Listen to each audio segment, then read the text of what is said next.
capítulo 5,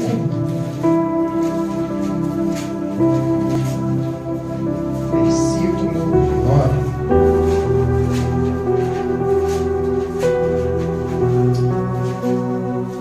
1 Pedro 5, 9.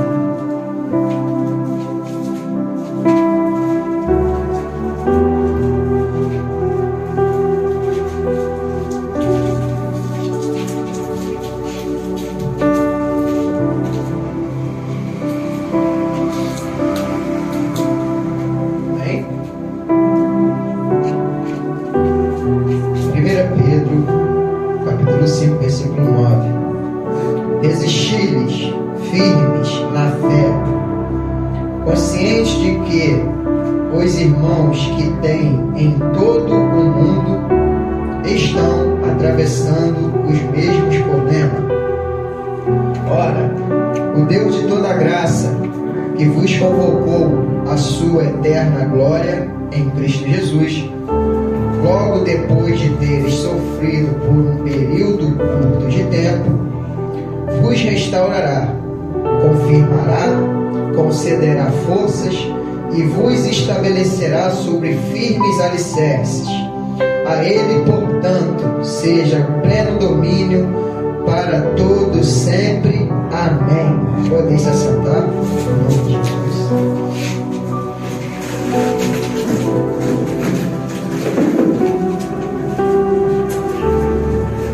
Amém, irmãos? Uma palavra breve, rápida, para que Deus possa nos conceder graça, que o Senhor possa nos conceder força, que o Senhor possa nos conceder refrigério, que o Senhor possa estar sempre pegando na nossa mão e nos conduzindo até esse grande dia, esse dia maravilhoso que é a sua volta, e para que a gente não venha ficar aqui nessa terra, mas subir com Ele no ar. Então Pedro, um discípulo do Senhor, ao qual era pescador, foi chamado para um propósito: pregar a palavra de Deus. Era um homem letrado, e muitos de nós também tivemos uma vida que aos olhos dos homens ninguém dava crédito, ninguém dava valor, mas louvado seja o nome do Senhor, que é esses que eles querem. Porque os fortes, os sábios, inteligentes ainda estão no mundo, e nós consideramos fracos, estamos aqui na presença do Senhor, e esse é o nosso prêmio, ter a presença do Senhor. Esse mesmo Pedro, que sempre estava tomando posição, esse mesmo Pedro que sempre se levantava, esse mesmo Pedro sempre tomava iniciativa, esse mesmo Pedro que por várias vezes foi tomado por quarentena, chicoteado por pregar o Evangelho, esse mesmo Pedro também falhou, esse mesmo Pedro caiu, negou Jesus, mas louvado seja o nome do Senhor, esse Pedro hoje está na glória com o Senhor.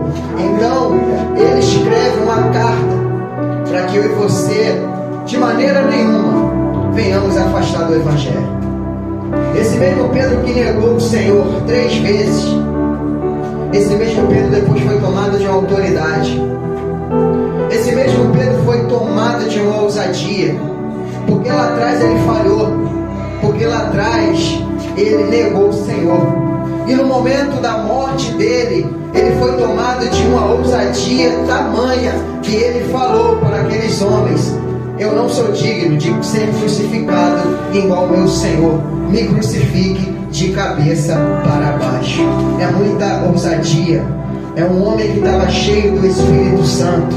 Assim também, se nós continuarmos, temos uma promessa: se eu e você continuarmos na presença do Senhor, também vamos ser revestidos de poder. Quando a palavra do Senhor fala: ficar em Jerusalém, até que do alto seja revestido de quê? Poder. O que é Jerusalém? A casa do Senhor, a presença do Senhor. Ele está falando para mim, para você: permanecei na presença, até que naquele grande dia, quando chegar a chuva seródia, vocês vão ser revestidos de poder. E esse tempo ele está chegando, está perto. Então Jesus, ele nunca mentiu para mim e para você. A gente sabe que no princípio Deus fez tudo perfeito, tanto para o homem precisavam trabalhar como eu e você trabalha hoje. As mulheres não lavavam louça, não tinha tantos problemas. O cenário é perfeito, mas o homem pecou. O homem desobedeceu. Então Deus decretou juízo, a tal ponto, por meio da desobediência, a terra ela foi amaldiçoada. O homem, pelo esforço e suor do seu rosto, ele tem que trabalhar. A palavra fala que a mulher aumentaria as dores de parto, mas hoje a gente sabe o cenário, as coisas foi muito mais além do que aquilo que está escrito. Então eu e você temos muitos problemas, temos muita dificuldade, temos muito sofrimento, temos muitas lutas, mas louvado seja o nome do Senhor que temos a presença. Imagina se eu e você não tivermos a presença com sofrimento. Imagina eu e você sem a presença em meio à luta. Imagine eu e você sem a presença, só lembrar do passado. Quantos sem a presença em meio à adversidade, em meio à luta, tentaram se suicidar? Quantos tomaram remédio para tirar sua vida? Quantos fizeram coisas horríveis por conta da falta da presença? Mas louvado seja o nome do Senhor que hoje eu e você temos a presença. Então a luta vem, a gente não quer se matar, a gente vai aos pés do Senhor, a gente busca o Senhor para quê? Para obter força, para que eu e você não viemos de maneira nenhuma abandonar o Senhor. Então Jesus ele não mentiu. A palavra do Senhor fala que no mundo a gente ia ter aflição, no mundo a gente ia ter sofrimento, mas ele fala: tem de bom ânimo. O que ele quer dizer para você e para mim? Quando a luta bater na sua porta, quando a dificuldade bater na sua porta, quando os problemas bater na sua porta, ele fala para você ter isso como normal, para você não se escandalizar. Resumindo, que você viva essa luta, essa adversidade como se fosse uma coisa normal, para você não se assustar, para você não se espantar. Porque a gente imagina, irmão, como foi maravilhoso o dia do nosso batismo, como foi maravilhoso aquele dia que o Senhor pegou eu e você, o Espírito Santo dele nos tomou de alegria, nos tomou de felicidade, nos tomou, nos renovou, tirou aquele espírito maligno e colocou um espírito de paz, um espírito de alegria, a tal ponto que a gente confessou diante dos homens o Senhor e quis fazer uma confissão diante dos homens, se batizando. Foi o melhor dia da nossa vida. Um dia que no final até dá uma tristeza, porque a gente não queria que esse dia acabasse. Era um dia maravilhoso, foi um dia perfeito para mim e para você. Mas o dia continuou, os dias se passaram, veio o primeiro amor. Todas as lutas que batiam na nossa porta, a gente peitava, sim ou não? Todas as adversidades, porque a gente estava no primeiro amor, a gente era tomado de tanta força, de tamanha alegria, independente do que acontecia, a gente olhava para o Senhor. Eu não largo a Cristo, eu não largo o Senhor, porque a gente estava tomado pelo primeiro amor, a gente tinha uma convicção, a gente já estava certo e convicto da escolha que fizemos, que foi ter o Senhor Jesus na minha e na sua vida. Mas os dias vão se passando. Note nesse texto que ele fala para que a gente venha existir firme na fé, uma resistência. Por isso que você entende lá nas armaduras de Deus em Efésios, para que ele fala para você embraçar o escudo da fé, porque vai vir pancada, vai vir soco, palavras que nos ferem, pessoas abrem a boca para nos amaldiçoar, pessoas para nos desanimar. O diabo em todo tempo ele trabalha para que eu e você venhamos um dia a desistir do chamado que Deus fez na minha e na sua vida. Você note que no versículo anterior ele fala: sede sensatos, vigiai, sede vigilantes, porque o diabo, vosso inimigo, Ele não fala que é inimigo dele, ele fala que é nosso inimigo. Ele anda ao nosso redor, bramando como leão, buscando alguém para tragar. Está tudo maravilhoso, estamos glorificando aqui, o culto está maravilhoso.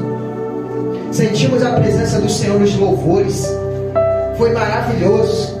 Mas quando o culto acabar, o diabo está ali fora, já com uma armadilha, talvez com a palavra de alguém que vai dar um lugar ao diabo para te ferir, para te desanimar. Por isso você tem que resistir, por isso que você tem que defender, por isso que você tem que guardar o coração, porque uma vez ele atingindo o seu coração, ele contaminando o seu coração, teu coração não vai desejar mais a casa de Deus, teu coração não vai desejar mais louvar, teu coração não vai desejar mais adorar. Ele quer entrar lá, porque do coração que procede a saída da vida. A palavra fala que Jesus, ele se fez carne e habitou entre nós, 100% homem, sentiu dor, sentiu aflição. Foi tamanha agonia a cruz que a palavra fala que ele suou o sangue, de tanta agonia, de tanta dor. Jesus, para morrer por mim e por você, ele também teve que passar por alguns processos. Jesus, em sua primeira cura na sinagoga, que ele curou um homem ao sábado, fez algo bom. Alguém que estava sofrendo há muitos anos, alguém que estava padecendo há muitos anos, ele curou. Porque foi no sábado, aquela população queria lançá-lo de um precipício. Imagine a mente de Jesus. Imagine a mente do Senhor Jesus. Eu fico imaginando se o diabo não chegou no ouvido dele. Olha aí, ó, você vai morrer por eles? Fez algo bom, fez algo maravilhoso, e eles estão esmagados, desiste deles, vão aceitar não. Jesus tinha motivo suficiente para largar a cruz e olhar, porque muitos, a grande maioria não ia dar crédito ao seu sacrifício. Mas ele não largou a cruz, ele não deixou de caminhar no propósito de Deus. Quantas vezes tentaram matar Jesus? Quantas ciladas? Quantas armadilhas? Quantas arapucas? Muitas das vezes tentaram matar. A palavra fala que Jesus chorou. Jesus não chorou porque Lázaro morreu. Ele ia ressuscitar Lázaro. E qual era o propósito do Senhor na minha e na sua vida? É que eu e você venhamos ter o pleno conhecimento da verdade e ser salvo. Lázaro estava no seio de Abraão, era amigo do Senhor. Jesus chorou por tamanha incredulidade. Tantos sinais, tantos prodígios, tantas maravilhas que o Senhor fez, e aquele povo de duro coração, aquele povo que rangia os dentes querendo pegar ele, a tal ponto de crucificá-lo, a tal ponto de Jesus sentir sede e dar vinagre, colocar uma esponja, que naquela época a história diz que aquela esponja, se eu não me engano, era para se limpar. Estava lá no banheiro, podridão, deixaram ele lá, abandonaram ele. Jesus sofreu sim ou não? Mas ele chegou ao fim, ele cumpriu o propósito da cruz. Louvado seja o nome do Senhor. Então ele deu todos os passos, ele deu todos os ensinamentos, ele mostrou para mim e para você o que devemos fazer em meio à nossa caminhada. Jesus é o exemplo da caminhada, Jesus é o símbolo da caminhada. O Senhor está mostrando para mim e para você que quando a gente pregar, a gente vai ter problema. Muitas das vezes, quando o Senhor usa eu e você em manifestação de cura, em manifestação de milagre, expulsando demônios, seja o que for, vamos ter problema, vamos ser perseguidos, pessoas vão tentar matar, seja física, mas tentarão nos matar espiritualmente.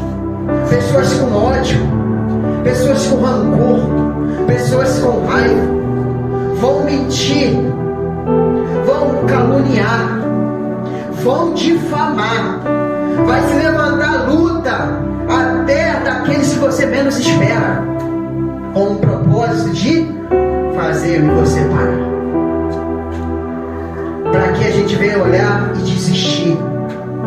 Mas a palavra do Senhor fala que o justo ele vive pela fé, e se ele retroceder, a alma do Pai não tem prazer nele.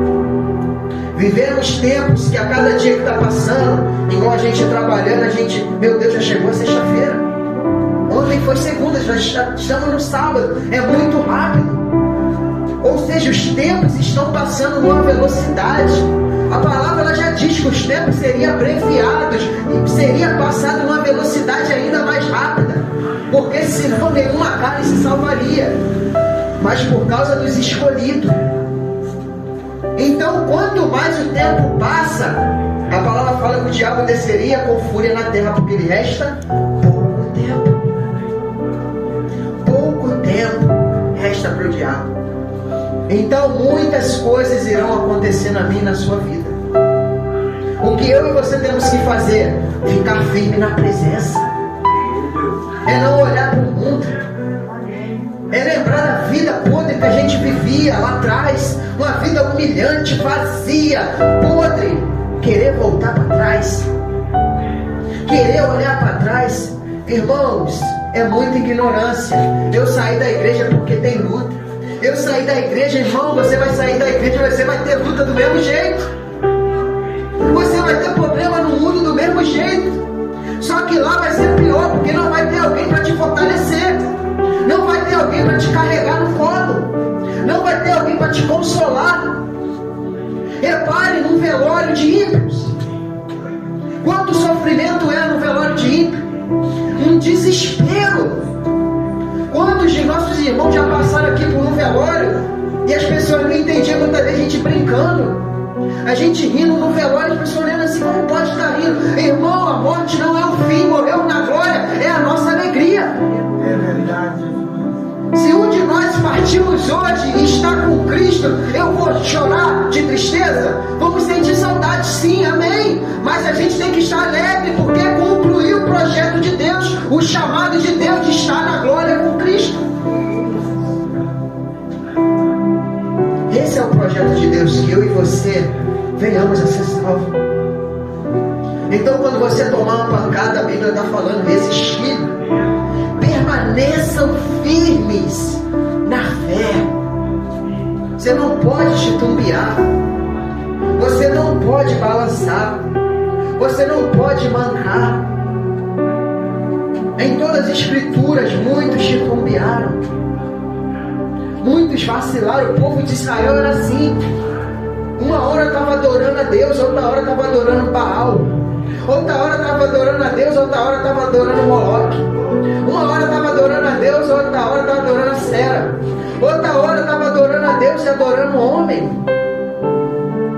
Vacilava em sua caminhada, até o ponto que se levantou alguém ungido, corajoso, um homem cheio de autoridade chamado Elias, lhe propôs um desafio. Vamos lá no Monte Carmelo, vamos lá e vamos fazer um sacrifício, vamos chamar, vamos orar, vamos buscar aquele Deus que descer como fogo, como chama no sacrifício. Ele será Deus, ele será chamado de Deus. E Baal era o Deus do fogo. Em sua especialidade, foi lá que o homem de Deus foi desafiar. E aquele povo ficou horas e horas clamando a Baal e nada de responder. Aquele povo clamou horas e horas clamando a Baal e nada de responder. Até que o homem de Deus sai todo mundo. Se você ler o texto e começar a contar, dá mais ou menos de 40 a 50 segundos. E ele orando, o fogo desceu do céu, louvado seja o nome do Senhor. E todo mundo adorou o Senhor, porque só o Senhor é Deus. E quantos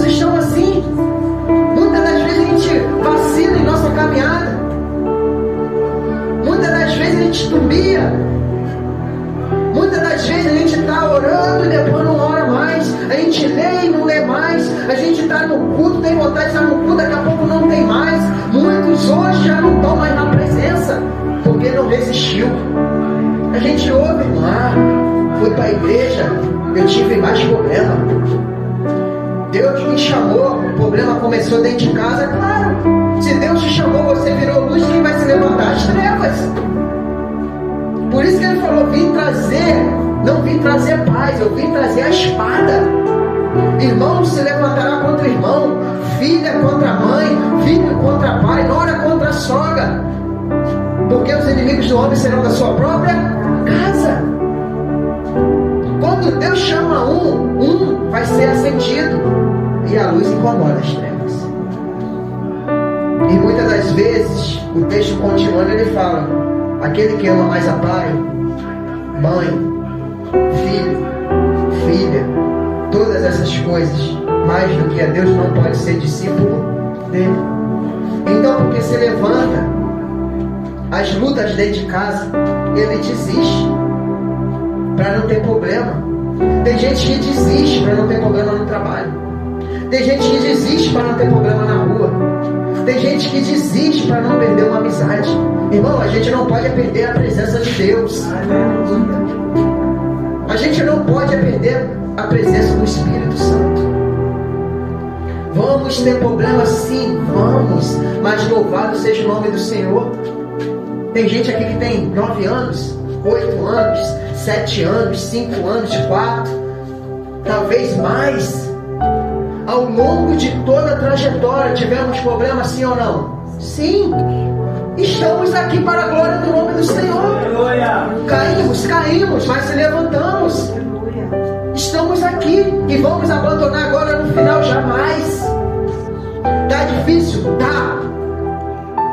Mas o Senhor tem nos conduzido. Tá passando o dia, a gente está na casa dele.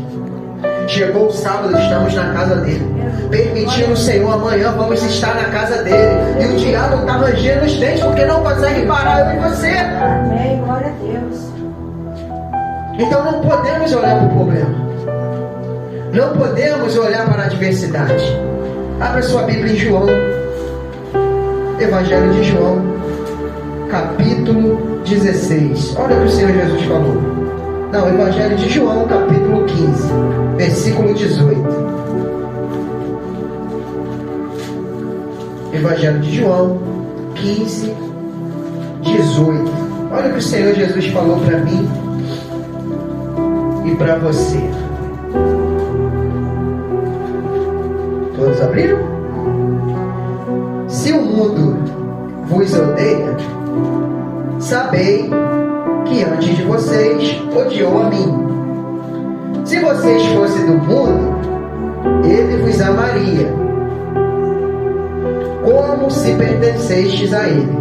Entretanto, não sois propriedade do mundo. Você pode dar uma glória? Glória a Deus. Nós não somos propriedade do mundo. Por isso, mas eu vos escolhi. Aleluia. E vos libertei do mundo. Por essa razão, o mundo vos odeia. Recordai-vos das palavras que eu disse: nenhum escravo é maior do que o seu senhor. Se me perseguiram, também vos perseguirão. Se obedeceram a minha palavra, igualmente obedecerão a vossa orientação. Contudo, o mundo vos tratará mal por causa do meu nome, pois eles não conheceram aquele que me enviou. E se eu não tivesse vindo e falado ao mundo, eles não seriam culpados. Mas agora eles não têm qualquer desculpa pelos pecados que cometeram. Aquele que me odeia, da mesma forma, odeia a meu Pai. Então Jesus não mentiu para mim e para você.